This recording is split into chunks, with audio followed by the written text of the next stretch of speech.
Apa itu dengan gagasan pokok dan gagasan pendukung? Sebelumnya kita memahami dulu. Yang pertama, sebuah bacaan biasanya terdiri dari beberapa paragraf. Tahukah kamu apa itu paragraf? Ya, paragraf adalah gabungan beberapa kalimat. Apa hubungannya sama gagasan pokok dan gagasan pendukung? Ya, terus apa itu gagasan pokok? Jadi gagasan pokok nanti akan ada di dalam paragraf. Langsung saja kita bahas. Gagasan pokok. Gagasan pokok merupakan suatu ide utama yang dibahas dalam suatu bacaan, baik berupa kalimat inti maupun pokok paragraf.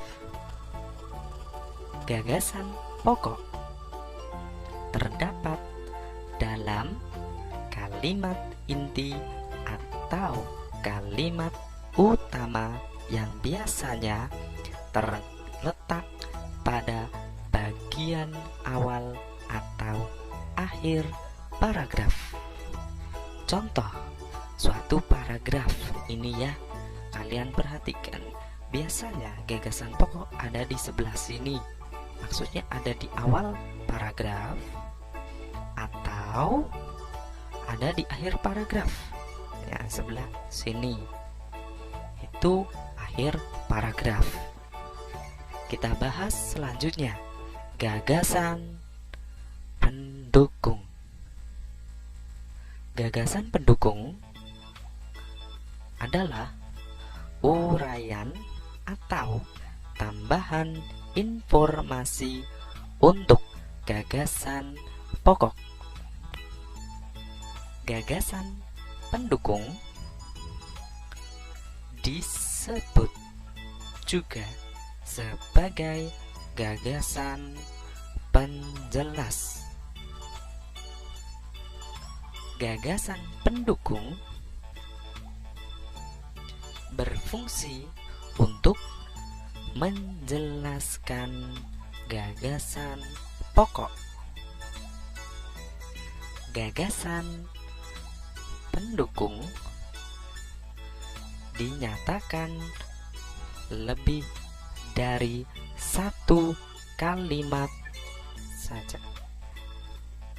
Gagasan pendukung biasanya terdapat di kalimat kedua dan seterusnya pada setiap paragraf. Coba kita perhatikan contoh ilustrasi di samping kanan. Biasanya gagasan pendukung ada di sekitaran sini. Kita masuk contoh yang pertama.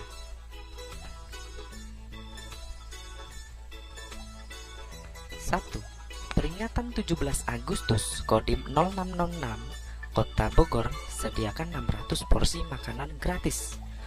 Warung yang biasanya dibuka setiap hari Jumat dengan konsep makan suka-suka, bayar seikhlasnya, itu pun rencananya akan dibuka secara gratis pada perayaan HUT kemerdekaan Indonesia. Dengan mengusung konsep makan merdeka, warung berkah akan menyediakan minimal 600 porsi makanan.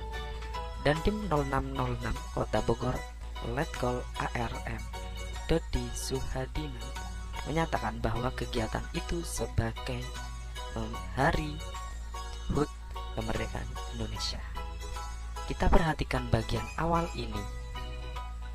Kita sebut dengan gagasan pokok nomor 1. Untuk nomor 2, 3, dan 4 kita sebut dengan gagasan pendukung yang menjelaskan acara peringatan 17 Agustus. di Kodim 0606. Contoh selanjutnya,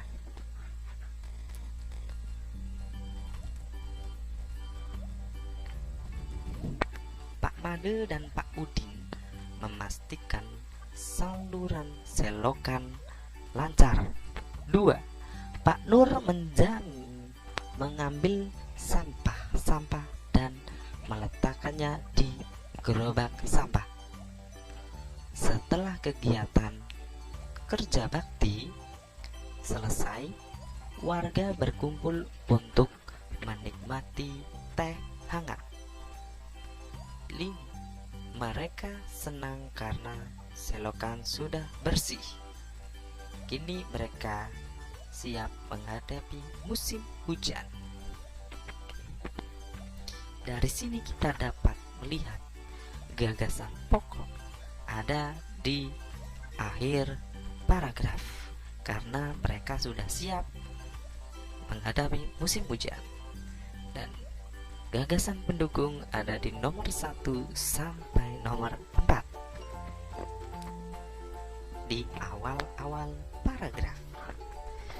Kesimpulan, gagasan pokok dan gagasan pendukung